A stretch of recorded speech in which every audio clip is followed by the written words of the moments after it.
apapun yang mereka lakukan, bukan kita membenci mereka karena mereka itu memeluk salah satu agama. Kita garis bawahi, negara memidanakan mereka bukan karena apa yang mereka yakini, bukan karena agamanya, tapi karena perbuatannya ya Mas. Iya.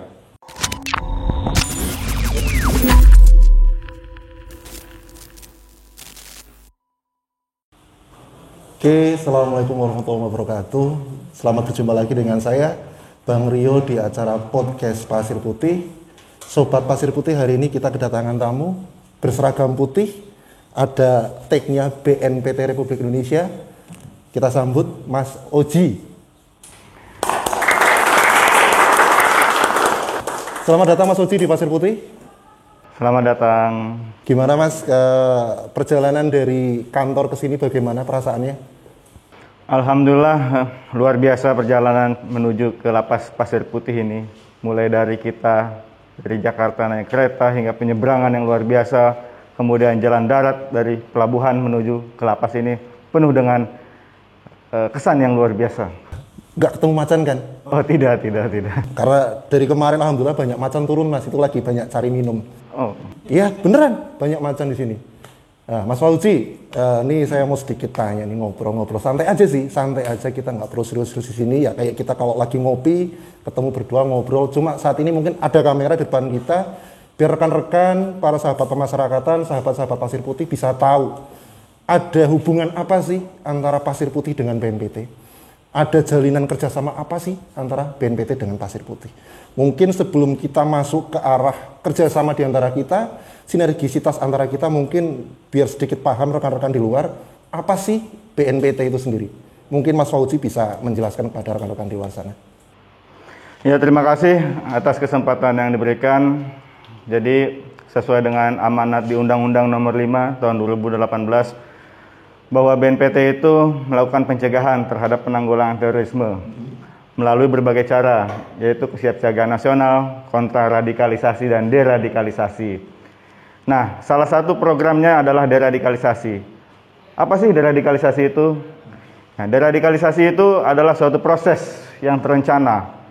Artinya melalui rencana strategis nasional, kemudian terpadu, artinya melibatkan berbagai instansi dan kementerian, sistematis melalui beberapa tahapan, baik itu program identifikasi, rehabilitasi, reedukasi, dan reintegrasi sosial.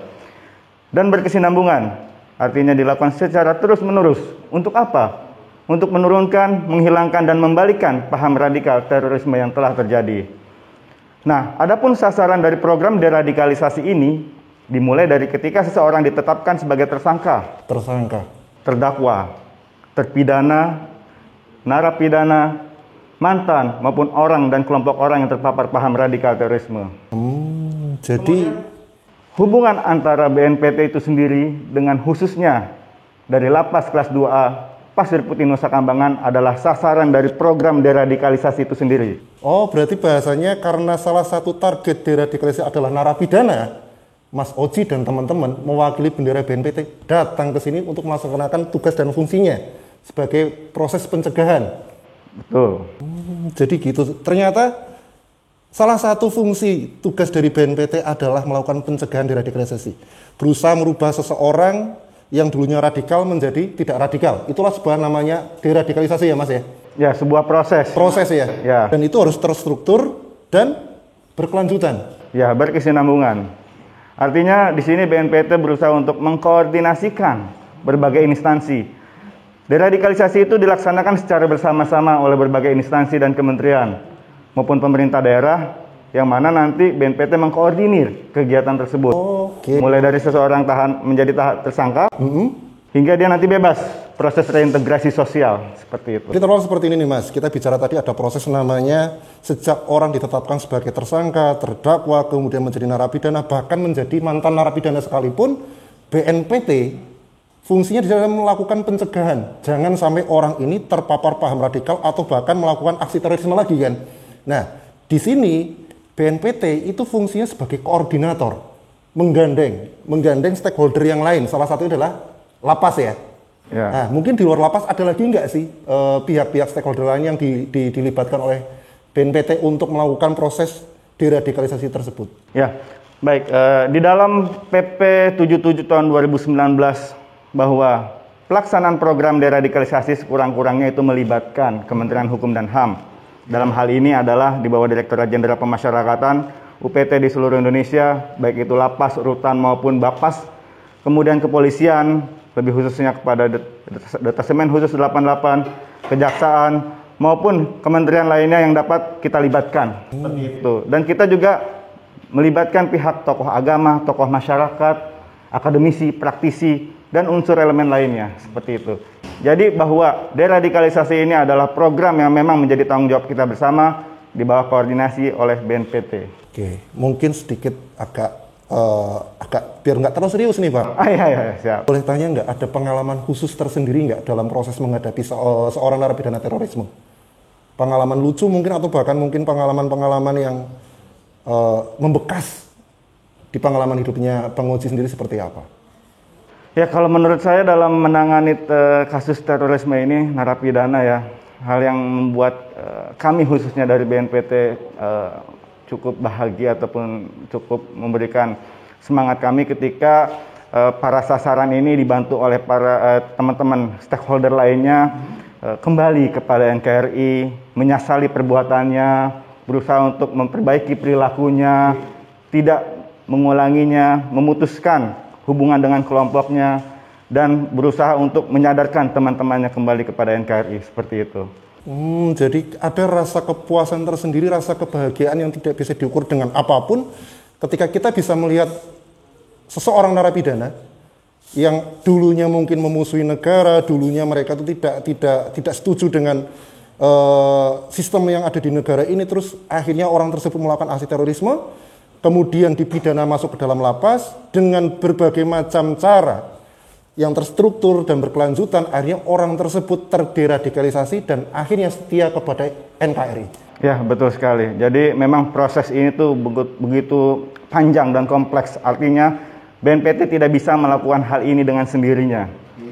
Perlu adanya kerjasama dari berbagai instansi. Kami juga berterima kasih dan mengucapkan apresiasi yang setinggi-tingginya kepada teman-teman di pemasyarakatan, khususnya di Lapas Kelas 2 Pasir Putih, Nusa Kambangan, yang telah banyak membantu melaksanakan program deradikalisasi, sehingga banyak narapidana teroris yang kembali kepada NKRI, sadar akan perbuatannya, menyesali apa yang sudah dilakukannya, kemudian turut membantu pemerintah dalam mereduksi pemahaman keras teman-temannya, seperti itu. Oke, memang sih bukan sebuah pekerjaan yang mudah Bang Oji, jujur ya. Betul. Ketika kita dan rekan-rekan yang ada di lapangan ini berhadapan langsung dengan mereka selama 24 jam, sehari, 7 hari dalam seminggu, 30 hari dalam 1 bulan, prosesnya begitu panjang dan berat. Memang saya sendiri mengakui Mas, karena ya memang mereka menganggap kita sebagai musuh. Kita seringnya selama ini ketika berusaha untuk melakukan sebuah proses, sebenarnya kita sih berusaha tidak, kalau saya ngomong sih sebenarnya tidak memaksakan kan. Poros ini tidaklah sebuah pemaksaan. Proses deradikalisasi bukanlah sebuah pemaksaan. Cuma kita berusaha mengajarkan kepada narapidana bahwa negara ini sebenarnya negara yang terbuka. Terbuka dalam artian apa? Silahkan kalau kalian punya ide, punya apapun, selama itu masih bisa diterima dalam koridor hukum, mereka pun juga dipersilakan. Tidak ada hal-hal yang bisa memberatkan mereka selama mereka tidak melakukan perlawanan terhadap negara, tidak menimbulkan kekacauan terhadap keamanan, tidak menimbulkan kerugian bagi hak orang lain. Kita selalu ajarkan seperti itu. Cuma masalahnya kadang nih Bang gitu kan, kita bicara masalah di lapangan gitu kan.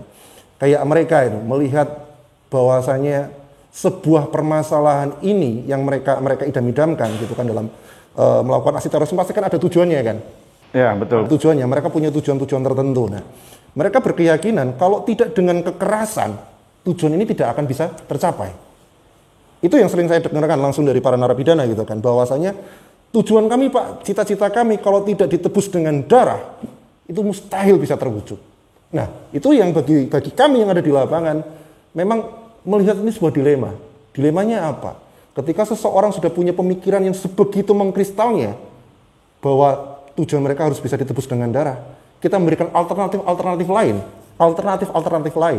bahwasanya nggak gitu juga kali bro, gitu kan. Bisalah kamu dengan cara yang lain, nggak harus dengan kekerasan. Karena negara ini juga negara terbuka.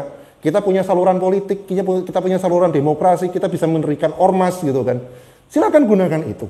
Kalau memang negara ini, masyarakat ini menghendaki, ya kita mau apa gitu kan. Karena memang negara ini menerapkan sistem apa? Musyawarah mufakat. Saya sampaikan ke mereka. Cuma ya kembali lagi bahwasanya beberapa narapidana yang ada di dalam itu punya pemikiran sebegitu mengkristalnya. Mereka berkeinginan harus dengan darah. Karena apa? Saya baru lagi tanya ke mereka, kenapa sih kamu punya pemikiran seperti itu? Ternyata mereka hanya menginginkan, maaf ya, ini bukan saya mendiskreditkan salah satu agama. Narapidana tersebut sangat mengidam-idamkan namanya syahid. Mereka sangat mengidam-idamkan syahid. Hingga akhirnya mereka berpikiran, saya harus syahid Pak demi ini. Nah, akhirnya di situ saya sampaikan ada pergeseran konteks gitu kan, pergeseran konteks.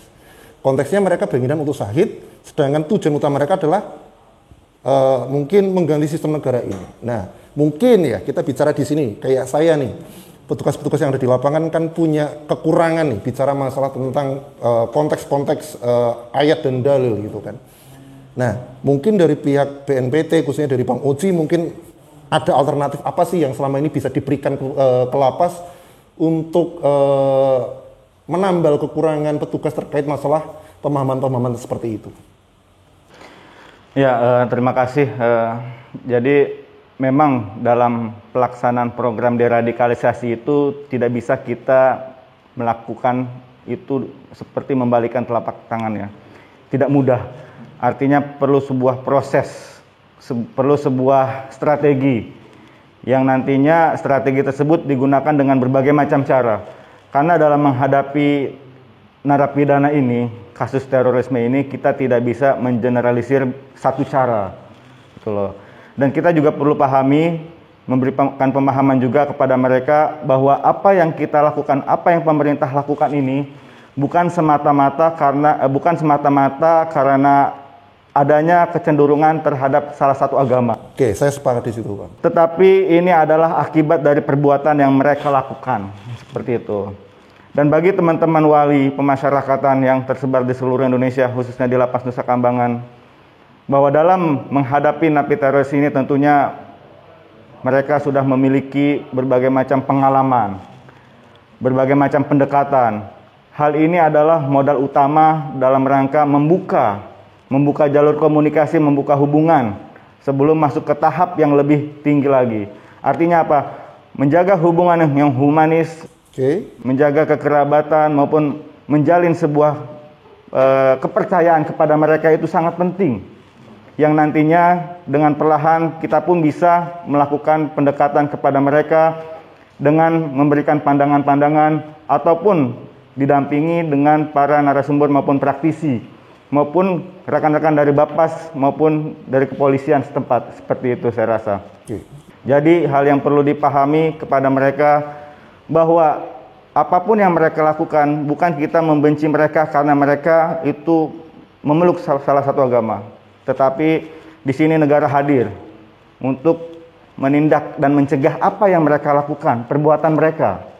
Jadi jangan sampai kebencian itu terhadap pemerintah lebih kepada sentimen terhadap salah satu agama, tetapi di sini kita bersama-sama untuk menjaga ketertiban dan stabilitas nasional. Saya rasa seperti itu. Mungkin saya garis bawahi di sini bahwasanya Bang Oji dari BNPT, kami dari Lapas Pasir Putih, kita garis bawahi, negara memidanakan mereka bukan karena apa yang mereka yakini, bukan karena agamanya, tapi karena perbuatannya ya Mas. Iya. Tuh, dengar-dengar ya, didengar. Posisinya kita di sini tidak menghakimi seseorang karena agamanya, tetapi kita memidanakan mereka karena perbuatannya. Nah, jadi jangan ada pikiran bahwasanya negara ini membenci salah satu kelompok agama. Tidak. Yang kita lakukan di sini adalah memberikan pemidanaan terhadap perbuatan mereka. Perbuatan apa? Perbuatan tindak pidana. Bang Oji, nih mungkin kita bicara agak sedikit masa depan gitu kan. Mungkin kedepannya apa sih yang diharapkan dari BNPT sendiri terkait masalah penanganan teroris, terus mungkin harapannya Mas Oji sebagai pribadi sendiri terhadap kinerja dari Lapas Pasir Putih. Ya, sebenarnya dalam kita bekerja yang dibutuhkan adalah ketulusan maupun kepedulian terhadap rencana-rencana program yang sudah ditetapkan. Ya, sudah banyak rencana yang kita tetapkan, mekanisme, strategi dan segala macam. Kalau tidak dilakukan dengan ketulusan maupun kepedulian oleh SDM dan SDM itu mengerti apa yang harus dikerjakan, saya rasa agak kesulitan nanti ke depannya kita akan melaksanakan penanggulangan terorisme ini, khususnya di lapas kelas 2 Pasir Putih Nusa Kambangan. Teman-teman di sini saya lihat luar biasa sekali. Kalau saya lihat ketika berangkat kerja saja penuh dengan perjuangan. Apalagi ketika di dalam menghadapi narapidana yang extraordinary crime, yang butuh keahlian khusus, butuh keteguhan hati dalam menangani narapidananya. Oleh karenanya, saya mengucapkan terima kasih yang setinggi-tingginya kepada para teman-teman wali pemasyarakatan, khususnya di lapas kelas 2A Pasir Putih Nusa Kambangan atas kinerjanya. Karena banyak sekali prestasi maupun hal yang terbaik yang telah ditelurkan dari lapas ini. Banyak narapidana terorisme yang sudah kembali kepada IKRI NKRI, kemudian sudah menyesali perbuatannya, turut membantu pemerintah dalam penanggulangan terorisme dengan mengajak teman-temannya di lapas Nusa Kambangan ini. Saya rasa itu. Sangat-sangat terima kasih Mas atas apresiasi apa yang telah kami yang lakukan gitu kan. Bukan cuma hanya para wali saja yang melakukan fungsi tersebut, bahwasanya kenapa kita bisa seperti itu ya karena memang ada soliditas antara lini di Nusa Kambangan, baik dari sisi pengamanan, pembinaan, perawatan maupun bahkan jajaran fasilitatif. Jadi memang tidak hanya di satu lini pemasyarakatan khususnya bagian wali gitu kan, tapi memang ini bentuk kerja kita bersama gitu kan, kerja kita bersama. Dan mungkin saya mewakili teman-teman yang ada di Lapas Pasir Putih juga sangat berterima kasih. Tolong sampaikan terima kasih saya kepada Pak BNPT, Bapak Boy Raffi Amar atas segala support yang diberikan kepada Pasir Putih dalam penanganan narapidana terorisme. Sampaikan salam hormat kami ke beliau, mungkin juga kepada rekan-rekan di Direktorat Deradikalisasi. Sampaikan salam hormat kami Pak. Terima kasih atas supportnya selama ini. Mungkin tidak ada kata yang lebih pantas buat kalian. Terima kasih, tetap jaga solidaritas. Kami selalu menunggu kedatangan bapak-bapak di Lapas Pasir Putih. Ya, semoga Lapas kelas 2 Pasir Putih terus meningkatkan sinergisitas dengan berbagai stakeholder terkait dalam penanggulangan terorisme. Dan semoga Allah merodai kita semua sehingga memudahkan jalan kita dalam melaksanakan tugas sehari-hari. Saya rasa itu. Mungkin sudah cukup ya waktu kita berbicara ngobrol terkait masalah sinergisitas antara Pasir Putih dengan BNPT. Mungkin lain waktu, lain kesempatan, mungkin ada siapa lagi dari BNPT yang hadir, kita dudukkan lagi di kursi panas ini. Bang Uji, terima kasih ya atas kehadirannya. Sama-sama. Jangan bosan-bosan datang ke Pasir Putih, walaupun jalannya jelek, nyebrang pakai compreng, jangan bosan-bosan. Tetap jaga kesehatan, selalu jaga sinergisitas Bang. Ya. Oke. Sampai jumpa lagi di podcast berikutnya. Salam pembaharuan, salam pemasyarakatan, deradikalisasi harus pasti.